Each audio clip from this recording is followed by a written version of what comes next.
Hey, it's Tom from Tom's Toons, and in this video, we're going to talk through 5 things to look for, key points in shopping for a used pontoon boat that you're going to restore, as well as 5 things to avoid or watch out for on a pontoon boat that you're looking to restore. With the price of new and even newer used boats skyrocketing in the last few years, there's no better time to restore an older boat to make it look brand new like this one, with brand new seating, modern flooring and railings, and even new electrical. Hopefully this video is helpful for those of you who have no idea what to look for in terms of what is a good candidate for pontoon restoration. Maybe you're thinking, is my own boat that you already own a good candidate or not? If you're shopping for a boat to restore specifically, this is the video for you. Let's jump right into the 5 things that you should be looking for when shopping for a used boat to restore. Number 1, is the motor reliable? If you're planning on purchasing a used boat and keeping the motor that's on it, make sure that motor is in good running condition. A lot of folks are steering towards a 4-stroke motor these days because they're quieter, they run cleaner, and you're not adding or mixing oil in to the gas. I'm not saying there's anything wrong with a good running 2-cycle motor, but just make sure it's in good operating condition. And either way, if it's a 2-cycle or a 4-cycle outboard, keep in mind the horsepower that's going to meet your needs the best. If you're just putzing around the lake doing circles, consider a smaller outboard and save the money. But if you plan on towing a tuber or water skier, you might need to upgrade to 60 horse or bigger like this one. Number 2 is pontoon diameter. The bigger the diameter, the more buoyancy is going to be provided by the hull. On a boat like this is a year 1999, we're going to see pretty standard a 23 or 24 inch pontoon diameter, which is plenty of buoyancy to carry a heavy load of people and gear. Some even newer boats might be as big of diameter as 25 inches, like this 2008 Sweetwater. If your goal is to put a bigger horsepower motor on and carry a bunch of people around the lake, you should be looking for a pontoon diameter 23 inches or bigger. When you're shopping for that used boat to restore, take a look on the console, or it might be down on the railing to the side here. You're going to have a Coast Guard capacity plate. Make sure that the boat you're shopping for is going to meet those needs of yours for what you're using the boat for. If you want to load a lot of people on the boat, make sure that it's rated for the amount of people you're going to regularly take, and make sure it can handle the horsepower motor that you're looking to have on the boat. Pontoon boats come in a variety of widths. If you plan on loading up with a lot of people and you want that extra space, you should probably be looking for a boat that's 102 inches or 8.5 foot wide. More commonly, you're going to find pontoon boats that are 96 inches wide or 8 foot. It's still plenty of room, really nice wide boat for people and gear. Keep in mind, if you're on smaller waterways or maybe a private lake or pond, you can even find boats that are 7 foot wide. The last desirable thing when you're shopping for that used pontoon, if you're going to trailer a lot, look for a boat that comes packaged with a trailer. To purchase a new trailer like this, you're looking at $4,000 to $5,000 in most cases. If it's a used one that comes with the boat, you might have to put a little bit of work into it, but it's going to save you a lot of money that you can put into your project of the boat itself. Now that we've talked about the 5 things to look for in that used boat to restore, let's look at 5 things we might want to consider avoiding when it comes to a used pontoon boat. The reason that so many people like 4-cycle motors over 2-cycle is that they don't have to deal with mixing oil with their gas or adding oil to a reservoir on the 2-cycle motor. I'm not saying that all 2-cycle motors are bad. We just want to make sure if we're getting into an older motor like this one here from the early 90s, that it's been gone through and that it's reliable. The big motors to avoid on a pontoon boat that you're buying to restore are motors that no longer have parts available. Might be a really simple fix if the part was available, but those motor companies have quit making parts or the motors are no longer in production. We got with a local marina and they mentioned 2 motors in particular that are pretty common that you're going to want to steer clear of when you're shopping for a used pontoon boat, or at least know what you're getting into potentially. Those motors are Force motors, whether they're by Chrysler, US Marine, or even the Force by Mercury. Those parts can be really hard to come by or no longer available at all.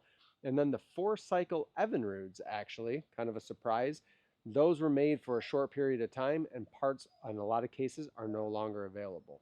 We're never trying to put any particular motor down or boat company down. It's just a matter of the information that we received. If you have one of those motors, I hope it runs great for you for years and years to come. One last thing to consider in terms of the motor, most pontoon boats come with an outboard, but there are some pontoon boats that have an inboard outboard, meaning the engine is built into a pod underneath the deck and there's an outdrive. If that's not your cup of tea, they're a little more work to maintain and winterize. Avoid those and stick with an outboard. Easier to work on, easier to store and maintain too. Next to the outboard on your used boat, a big thing to look out for is damage to the pontoons, whether it's flat spots on the bottom or potentially cracked welds or spots that might let water in. The two places that I look to see if there are cracked welds or potentially water getting in the pontoons is in the back on both sides. This last weld, especially on older boats, if you have a heavier motor, this can crack or separate from the weld and the pontoon itself. The other spot is on the front of the boat. When looking for other potential damage or cracks on a pontoon, look at the nose cone. This is a splash guard, and all it's here to do is keep water from splashing up and spraying on passengers. But this is a common place for cracks to happen if this has been damaged, bent up and down.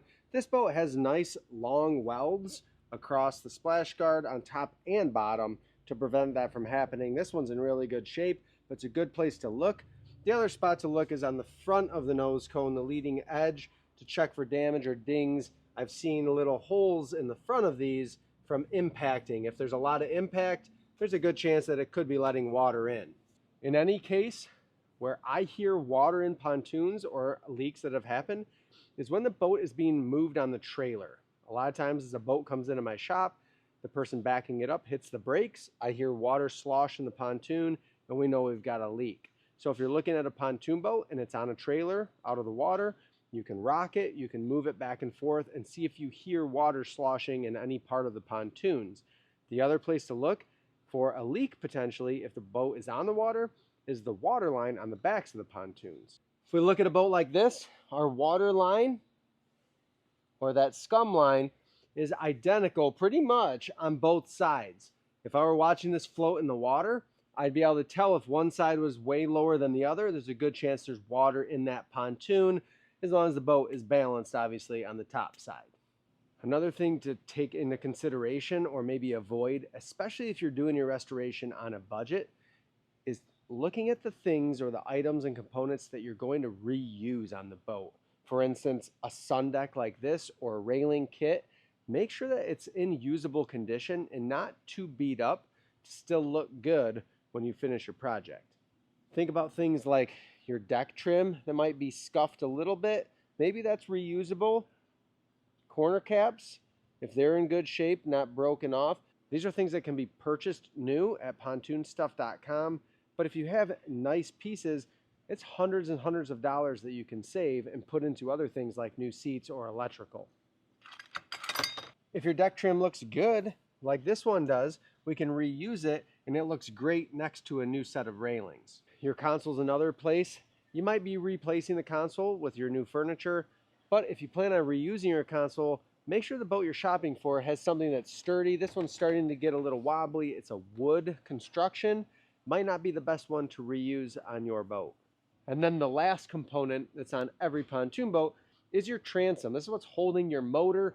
If you're going to upgrade to a heavier motor at some point, or maybe it has a max horsepower motor for your boat, make sure that the welds on your transom and the construction is sturdy enough to handle that. If it's got a wood inset, make sure that wood is in good shape, not rotting or flexing. The fourth thing to remember and possibly avoid, this is different for everybody, is the size of your pontoons.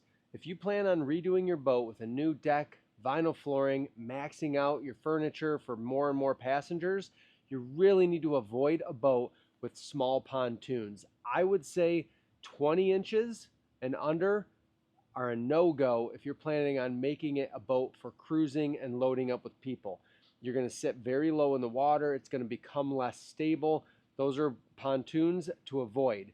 However, If you're building a boat that's going to be just for a few people to go cruise around the lake, you can still take an older boat with small pontoons, and they're usually more affordable too, rebuild it, make it look beautiful, and it's going to function great for you. Likewise, if you're rebuilding it into a fishing pontoon, a lot of times you're not going to have a lot of extra weight with people, gear, and furniture.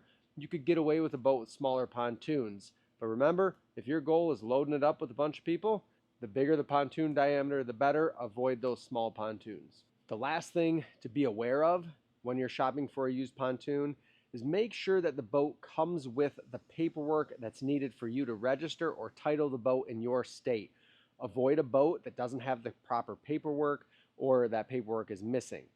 Check your hull ID number on the paperwork with the hull ID number on the pontoon, typically in the starboard side, in the rear, or on the side. And the last thing, be careful when you're shopping online, Facebook Marketplace, Craigslist, other resources for used boats.